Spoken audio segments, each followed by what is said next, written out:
qui se passe au Royaume-Uni est intéressant. Ça montre que quand vous changez le régime fiscal, vous avez la mobilité des gens qui ont un régime fiscal. Et donc le régime des impatriés, c'est bien celui-là dont on parle. Le rapport de l'Obillard en 2024 vous montre qu'il y avait des attentes de 4,8 milliards de rendement qui sont descendus à 2,6 milliards de rendement à peu près.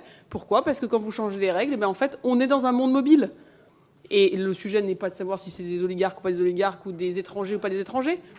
Non, mais à partir du moment où nous vivons dans un monde où on peut bouger son capital, bouger de résidence fiscale et donc changer de localisation son patrimoine et ses actifs, si la France est seule à avoir un régime fiscal différent, et je suis d'autant plus vraiment détendue pour vous en parler que j'ai porté moi-même à l'OCDE comme ambassadrice, à la demande du président de la République et de Bruno Le Maire, le fait que nous créions un pilier dit 3 dans la négociation de l'OCDE qui s'appellerait taxe et inégalité, dont le but serait d'arriver, comme nous l'avons fait sur les multinationales, alors que personne ne croyait que c'était possible en novembre 2021, un accord mondial, pour que, mais je vous remercie de votre soutien, mais ça a été un long travail, madame la députée, pour que nous arrivions à faire le même travail de cartographie des régimes fiscaux, l'identification des mécanismes qui permettent, au fond, d'échapper à l'impôt selon la différente typologie de revenus ou de patrimoine, et que, le cas échéant, nous lancions une négociation mondiale.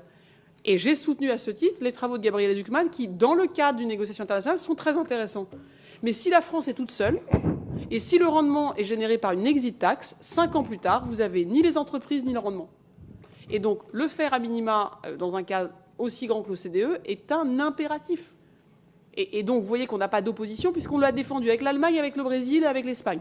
Donc, on n'a pas d'opposition de principe, mais pas tout seul. Pas pour avoir raison contre tout le monde, qui fera qu'à la fin, on aura tous tort. Et il nous semble que ce n'est pas la bonne ligne.